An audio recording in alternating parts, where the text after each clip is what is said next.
Hello and welcome back to our YouTube channel Padhai with Guru Chela. So my dear students, I hope all are you doing well and taking proper care of yourself. प्रिय विद्यार्थियों, मुझे उम्मीद है कि आप सभी अच्छे होंगे, सेफ होंगे एंड बेहतर तरीके से अपने सेमेस्टर एग्जामिनेशंस की प्रिपरेशंस कर रहे होंगे. सो माय डियर स्टूडेंट्स, आज इस वीडियो के माध्यम से हम डिस्कस करने जा रहे हैं BA honours political science fourth semester के third core course which is global politics के past year OBE question paper को देखने, जानने और समझने का प्रयास करेंगे कि क्या एक बेसिक पैटर्न रहा है क्वेश्चंस को पूछने का, किस आइडिया पर, किस थीम पर क्वेश्चंस को पूछा गया है, आप उन क्वेश्चंस के आंसर जो हैं किस प्रकार लिख सकते हैं, क्या क्या पॉइंट्स आप मेंशन कर सकते हैं हर एक आंसर में and so on. So dear students, आइए वीडियो को स्टार्ट करते हैं एंड देखते हैं आपके past year OBE question paper को, जो कि है आपके third core course global politics पर.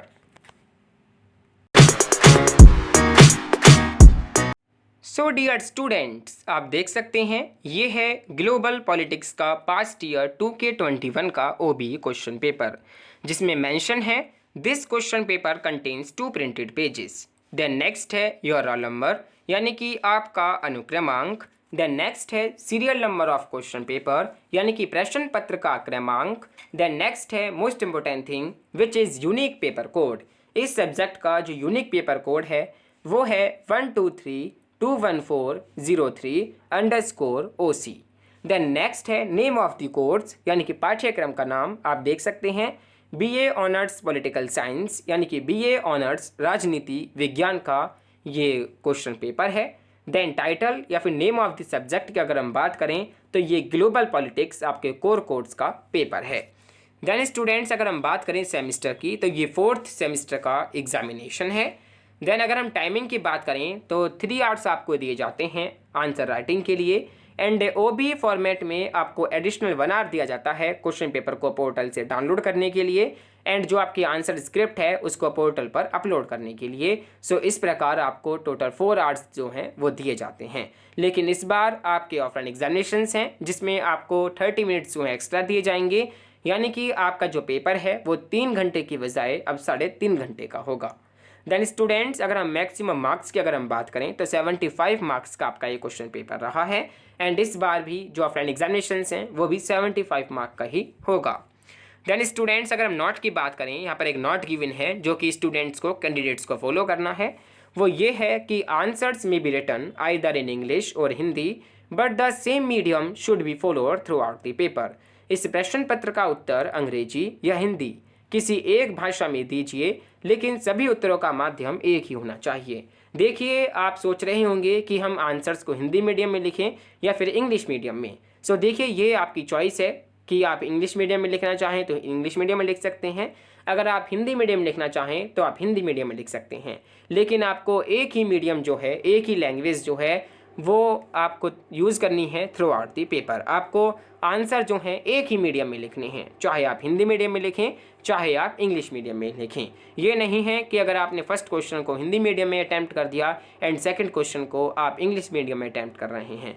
ये नहीं है, आप केवल एक ही माध्यम में हिंदी मीडियम चूज़ करा है तो आपको बाकी के क्वेश्चंस के भी आंसर जो हैं हिंदी मीडियम में ही लिखने हैं. अगर आपने इंग्लिश मीडियम चूज़ किया है तो बाकी के क्वेश्चंस के भी आंसर जो हैं आपको इंग्लिश मीडियम में अटैम्प्ट करने हैं. ठीक है, आपको एक ही medium throughout the paper आपको फॉलो करना है. Then attempt any 4 questions. आपको एनी 4 क्वेश्चंस अटैम्प्ट करने हैं, जितने भी नंबर ऑफ क्वेश्चंस यहाँ पर गिवन हैं. All questions carry equal marks. सभी के सभी क्वेश्चंस के मार्क्स जो हैं इक्वली डिवाइडेड किए गए हैं. सभी प्रश्नों के जो अंक हैं वो समान रखे गए हैं. देन स्टूडेंट्स, अगर हम क्वेश्चन नंबर 1 की बात करें तो पूछा है define the concept of globalisation, explain the cultural and technological dimensions of globalisation. वैश्वीकरण की अवधारणा को परिभाषित करें. वैश्वीकरण के सांस्कृतिक और तकनीकी आयामों की व्याख्या कीजिए. Define the concept of globalisation. देखिए, आपको ये जो कंसेप्ट है ग्लोबलाइजेशन का, ये बेसिकली आपको एक्सप्लेन करना है, डिफाइन करना है. देन आपको एक्सप्लेन करनी है जो इनकी कल्चरल एंड जो इनकी टेक्नोलॉजिकल डायमेंशन है, ये बेसिकली आपको इसके अंदर एग्जाम्पल के साथ डिस्क्राइब करनी है, एक्सप्लेन करनी है. सो देखिए, हर एक आंसर में आपको 3 पॉइंट्स मेंशन करने हैं. First one is introduction part, जिसमें आपको थोड़ा बहुत बताना होता है जो भी क्वेश्चन में पूछा जा रहा है, जो भी टॉपिक पूछा जा रहा है, ठीक है, उससे रिलेटेड आपको थोड़ा बहुत इंट्रोडक्शन में बताना होता है, उसका क्या हिस्टोरिकल बैकग्राउंड है, ये सब आप इंट्रोडक्टरी पार्ट में बताते हैं। Then structural and body part में आप उसको ब्रीफली एक्सप्लेन करते हैं जो भी आपने इंट्रोडक्टरी पार्ट में बताया है, जैसे कि आपने ग्लोबलाइजेशन को बताया है इंट्रोडक्टरी पार्ट में, ठीक है। तो आपको जो स्ट्रक्चर पार्ट है, जो बॉडी पार्ट है, उसमें ग्लोबलाइजेशन को ब्रीफली तरीके से एक्सप्लेन करना है। आपको बताना है कि ग्लोबलाइजेशन के क्या मायने हैं, क्या उसके अर्थ हैं, क्या उसके फीचर्स हैं, क्या उसकी कैरेक्टरिस्टिक्स हैं, क्या उसका स्कोप है, क्या उसका नेचर है, ठीक है, एंड क्या क्या उसकी मेन डेफिनेशंस हैं जो पॉलिटिकल थिंकर्स के द्वारा बोली गई हैं, कही गई हैं। ये बेसिकली आपको इसके अंदर बताना है। देन आपको बतानी है इसकी क्या क्या उसकी डायमेंशंस हैं, क्या क्या उसकी वेरियस डायमेंशंस हैं। देन जिसमें पूछी है कल्चरल एंड टेक्नोलॉजिकल डायमेंशंस आपको ब्रीफली तरीके से एक्सप्लेन करनी है। सो इस प्रकार आप कंक्लूजन एंड डिस्कशन पार्ट के साथ इस क्वेश्चन को एंड कर सकते हैं, इस आंसर को एंड कर सकते हैं। इस प्रकार आप इसका आंसर जो है वो लिख सकते हैं। देन स्टूडेंट्स बात करते हैं नेक्स्ट क्वेश्चन की, क्वेश्चन नंबर 2, जो कि है does globalisation compromise the idea of political sovereignty and territoriality analyse. क्या वैश्वीकरण राजनीतिक संप्रभुता और क्षेत्रीयता के विचार से समझौता करता है? ये आपको विश्लेषण करना है। Does globalisation compromise the idea of political sovereignty and territoriality. देखिए इसमें पूछा जा रहा है कि जो ग्लोबलाइजेशन है वो कंप्रोमाइज़ करता है जो आइडिया है पॉलिटिकल सोवरेनिटी को, एंड जो टेरिटोरियल का जो कंसेप्ट है, जो आइडिया है, इससे जो ग्लोबलाइजेशन है, जो वैश्वीकरण है, वो समझौता करता है, नेगोशिएट करता है, ठीक है। ये बेसिकली आपको इसके अंदर बताना है। देन नेक्स्ट है question number 3, write an essay on various international environmental treaties agreements concluded since 1972। 1972 यानी कि 1972 से संपन्न विभिन्न अंतर्राष्ट्रीय पर्यावरण संधियों समझौतों पर एक निबंध आपको लिखना है। 1972 से जितनी भी वेरियस इंटरनेशनल इन्वायरमेंटल ट्रीटीज़ हुई हैं, एग्रीमेंट्स हुई हैं, वो आपको बेसिकली इसके अंदर बताने हैं, डिस्कस करने हैं, ठीक है। देन नेक्स्ट है question number 4, terrorism has thrown a new security challenge to national and international security after the 9/11/2001 attack comment.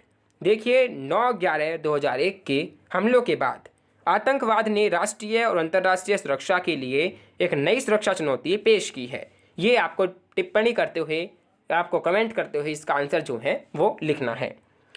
Then next है question number 5, what do you understand by the term human security. Human security से आप क्या समझते हैं, क्या तात्पर्य है human security से, यानी कि मानव सुरक्षा शब्द से आप क्या समझते हैं, क्या अर्थ है मानव सुरक्षा का, यह आपको एक्सप्लेन करना है। देन आपको एक्सप्लेन करना है importance of human security in the era of globalisation. वैश्वीकरण के युग में मानव सुरक्षा के महत्व की आपको व्याख्या जो है वो करनी है।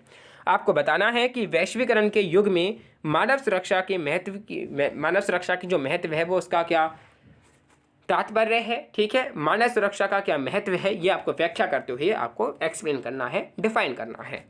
द नेक्स्ट क्वेश्चन है question number 6, what is global governance. Global governance से आप क्या समझते हैं, क्या तात्पर्य है वैश्विक शासन से।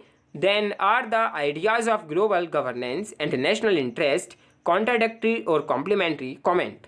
क्या वैश्विक शासन और राष्ट्रीय हित के विचार विरोधाभासी पूरक हैं, टिप्पणी कीजिए। आपको बताना है कि ये जो वैश्विक शासन है, ये जो ग्लोबल गवर्नेंस है, एंड जो ये राष्ट्रीय हित के विचार, जो ये नेशनल इंटरेस्ट जो है, इसमें ये कॉन्ट्राडिक्टरी है और कॉम्प्लीमेंट्री है। ये आपको कमेंट करते हुए, टिप्पणी करते हुए इसका आंसर जो है वो लिखना है। तो पास्ट ईयर ओबी क्वेश्चन पेपर के अंदर ये 6 क्वेश्चंस पूछे गए हैं, जिनमें से आपको यानी 4 क्वेश्चन अटैम्प्ट करने हैं जो आप पे बेहतर तरीके से आते हों। आप सभी से रिक्वेस्ट है कि आप इन क्वेश्चंस को आंसरिंग करने का प्रयास कीजिए। जहां भी आपके कुछ डाउट्स होते हैं, जो भी आपकी क्वेरीज होती हैं, वहां आप हमसे पूछ सकते हैं।